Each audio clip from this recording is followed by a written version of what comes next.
Hello students, welcome in smart biology classes. जैसा कि हम अपनी सीरीज़ में चल रहे थे, आपको सेल ऑर्गेनेल्स पढ़ा रहे हैं। तो आज के सेल ऑर्गेनेल्स में हम बात करेंगे एंडोप्लाज्मिक रेटिकुलम की, यानी अंतर्द्रव्य जालिका। आज की अंतर्द्रव्य जालिका, आज का हमारा यही टॉपिक है, अंतर्द्रव्य जालिका। इंग्लिश में इसको बोलते हैं एंडोप्लाज्मिक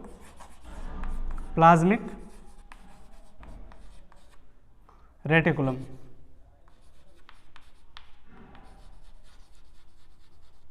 एंडोप्लाज्मिक रेटिकुलम, तो जान लेते हैं होता क्या है अंतर्द्रव्य जालिका। तो अंतर्द्रव्य जालिका की खोज किसने की, पहले यह भी जानना जरूरी है। उससे पहले यह जानना जरूरी है कि अंतर्द्रव्य जालिका पाई कहाँ जाती है। तो जैसा कि हमने पिछले वीडियो में बताया था कि ये जो अंतर्द्रव्य जालिकाएं हैं या जो एंडोप्लाज्मिक रेटिकुलम, जिसको हम शॉर्ट फॉर्म में ER लिखते हैं, ER का मतलब एंडोप्लाज्मिक रेटिकुलम। तो जब हम ER लिखते हैं, एंडोप्लाज्मिक रेटिकुलम लिखते हैं, तो आपको जानकारी होनी चाहिए कि ये कहाँ पाए जाते हैं, यूकैरियोटिक कोशिकाओं में ही पाए जाते हैं। कहाँ? यूकैरियोटिक कोशिकाओं में पाए जाते हैं।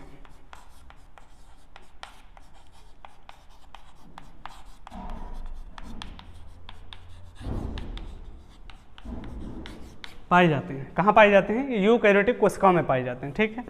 अगर इसके हम खोज की बात करें, इसके डिस्कवरी की बात करें, तो इसकी डिस्कवरी किसने की थी? इसकी डिस्कवरी पोर्टर, एक वैज्ञानिक हैं जिनका नाम है पोर्टर। पोर्टर ने 1945 में इसकी खोज की थी। 1945 में इसकी खोज की। देख के नोट्स जरूर बनाएं, क्योंकि बिना नोट्स का कुछ नहीं होता है। वीडियो को एंड तक देखें, नोट्स कॉपी पर लिखें। वीडियो देखने से कुछ नहीं होगा। वीडियो को पॉज करें और उसके बाद में कॉपी लें, पेन लें, अपने नोट्स बनाएं, क्योंकि ये शॉर्ट नोट आपको बहुत आगे तक हेल्प करेंगे। जब तक आप बायोलॉजी पढ़ेंगे तब तक आपको हेल्प करेंगे, और कॉम्पिटिटिव लेवल के एग्जाम में भी ये सारे क्वेश्चन पूछे जाते हैं। ठीक है। तो पोर्टर नामक वैज्ञानिक ने 1945 में इसकी खोज की थी। ठीक है। ये होता क्या है? ये जाल जैसी संरचनाएं होती हैं, ये जाल जैसी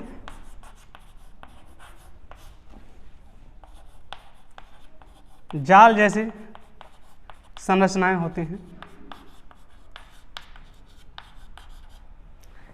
जालिका जैसा इसका नाम ही है।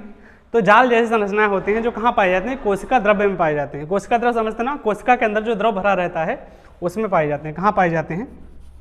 कोशिका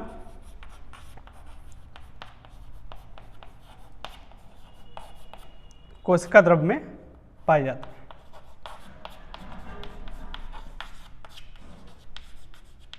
ठीक है।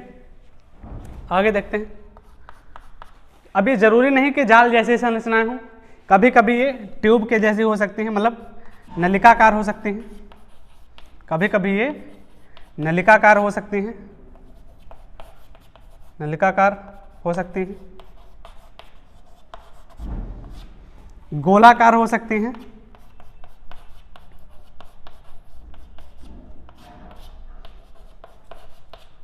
गोलाकार हो सकते हैं, मतलब नलिकाकार हो सकती हैं, गोलाकार हो सकती हैं, और जाल जैसी संरचनाएं हो सकती हैं जो कोशिका द्रव्य में फैले रहती हैं और कोशिका की कई सारी क्रियाओं को निर्वहन करते हैं, या उनका नियमन करती हैं, या उनका रेगुलेशन करती हैं।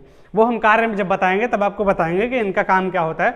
उससे पहले हमें जान लेते हैं कि जो ये यूकैरियोटिक, ये जो अंतर्द्रव्य जालिका है, ये मुख्यतः कितने प्रकार की होती है, ये आप नोट कर लीजिए। हम इसको रफ कर रहे हैं, स्क्रीनशॉट ले सकते हो, नोट कर सकते हो, और या पोस्ट करके आप नोट कर सकते हो कॉपी पर।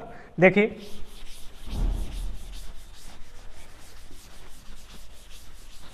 आकृति के आधार पर, अगर हम आकृति की बात करें एंडोप्लाज्मिक रेटिकुलम की, ENDO एंडोप्लाज्मिक रेटिकुलम की अगर हम बात करें तो लिख सकते हैं कि आकृति के आधार पर,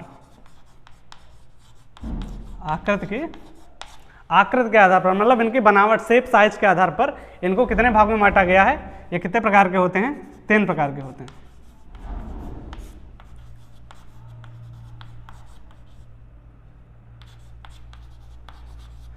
तीन प्रकार के होते हैं। कौन कौन से होते हैं? देख लीजिए। पहला सिस्टर्नी होता है,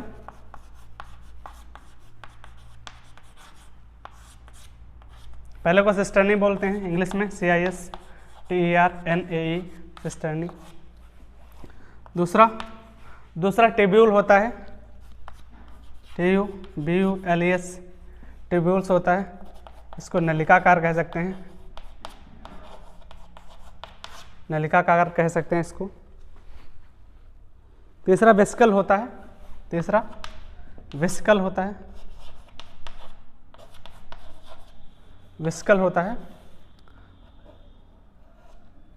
वेसिकल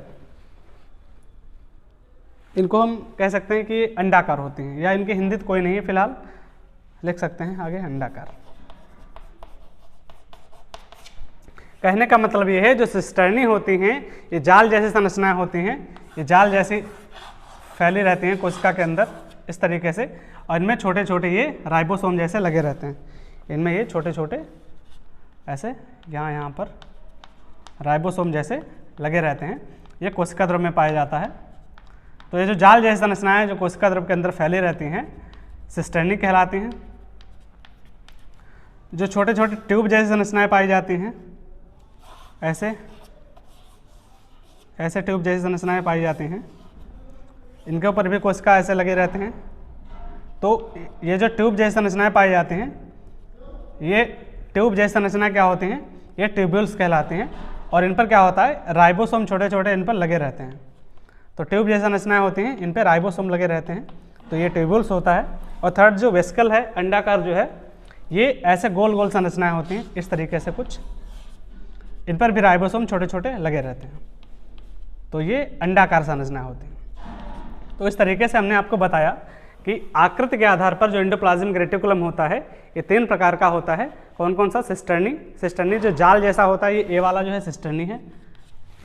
ट्यूब्यूल्स नलिकाकार होते हैं, ये ट्यूब्यूल्स आपको नजर आ रहे हैं, बी इसको कह सकते हैं नलिकाकार वाला। और वेसिकल इसको अंडाकार कहते हैं, अंडाकार सी वाला। तो एंडोप्लाज्मिक रेटिकुलम जो होता है ये 3 प्रकार का होता है। इसकी खोज पोर्टर ने 1945 में की थी। आकृति के आधार पर 3 प्रकार के होते हैं। अब देख लेते हैं कि इनके कार्य क्या हैं। चलिए देख लेते हैं। ये सारे नोट करते रहिएगा, नोट्स बनाते रहिए, क्योंकि बिना नोट्स पढ़ाई बिल्कुल नहीं होती है। अगर आपको लगता है कि वीडियो देखने से ही काम हो जाएगा तो आपका ये बहुत बड़ा डाउट है और जो कभी क्लियर नहीं हो सकता। चलिए देख लेते हैं कि इसके कार्य क्या हैं। एंडोप्लाज्मिक रेटिकुलम के कार्य क्या हैं? तो जैसा कि हमने अभी बताया है कि एंडोप्लाज्मिक रेटिकुलम जो है ये कोशिका द्रव में पाया जाता है। कोशिका द्रव में पाया जाता है, ठीक है। कोशिका द्रव में जब पाया जाता है, हमने भी आपको बना के डायग्राम दिखाया था, तो उसमें राइबोसोम लगे रहते हैं, अभी देखा था आप लोगों ने। तो जो राइबोसोम उस पर लगे रहते हैं, इसमें लगे राइबोसोम क्या करते हैं, लगे हुए राइबोसोम ये प्रोटीन सिंथेसिस करते हैं, प्रोटीन का निर्माण करते हैं, प्रोटीन निर्माण आगे लिख लेना, प्रोटीन निर्माण करते हैं, ठीक है। थर्ड वाला, अब ये प्रोटीन निर्माण कर लेते हैं। इसके बाद ये जो एंडोप्लाज्मिक रेटिकुलम है, अंतर्द्रव्य जालिका, ये क्या करता है, अब मान लो जब कोशिका के अंदर जो द्रव भरा है, कोशिका द्रव में जब कोई भी जहरीला पदार्थ आ जाता है, कोशिका द्रव में जब कोई नशीला या जहरीला पदार्थ आ जाता है, तो उसका नशीलापन या जहरीलापन खत्म करने का काम भी ये करते हैं। कोशिका द्रव का नशीलापन या जहरीलापन समाप्त करने का या कम करने का कार्य इनके द्वारा किया जाता है, ठीक है, इनके द्वारा किया जाता है, ठीक है। तो कौन कौन सा काम है? कोशिका द्रव में तो पाया ही जाता है, इसमें जो राइबोसोम लगे होते हैं प्रोटीन निर्माण करते हैं, और जो कोशिका द्रव है ये नशीलापन या जहरीलापन खत्म करने का काम करता है। और एक दो इसके मोस्ट इंपॉर्टेंट हैं पॉइंट जो हम अभी बात कर रहे हैं। ये कोशिका द्रव जो होता है उसको यांत्रिक शक्ति प्रदान करता है। क्या करता है? कोशिका द्रव जो, यांत्रिक शक्ति का मतलब पावर, कोशिका द्रव को यांत्रिक शक्ति प्रदान करता है, मैकेनिकल, यांत्रिक शक्ति प्रदान करता है। आशा करते हैं आपको ये वीडियो समझ में आया होगा। एंडोप्लाज्मिक रेटिकुलम एक बार फिर सब रिपीट करते हैं। 1945 में पोर्टर नामक वैज्ञानिक ने इसकी डिस्कवरी की थी। ये सिर्फ यूकेरियोटिक कोशिकाओं में ही पाया जाता है अगर आकृति के आधार पर देखें तो मुख्यतः 3 प्रकार का होता है, इसमें कि पहला ट्यूब्यूल्स है, दूसरा सिस्टर्नी है और तीसरा वेसिकल्स है। जो सिस्टर्नी होता है वो चपटा होता है, उसका जाल के रूप में आकार होता है। ट्यूब्यूल्स जो होते हैं वो एकदम गोल होते हैं, और जो थर्ड वाला होता है क्या बोलते हैं उसको, ट्यूब्यूल्स। वेसिकल्स जो होता है वो अंडाकार होता है। तो इस प्रकार से हमारा आज का टॉपिक खत्म हुआ। आशा करते हैं आपको सब समझ आया होगा। अगर किसी भी प्रकार की कोई प्रॉब्लम है तो आप नीचे कमेंट में लिखें और हमारे चैनल को सब्सक्राइब करें, लाइक करें, शेयर करें। धन्यवाद।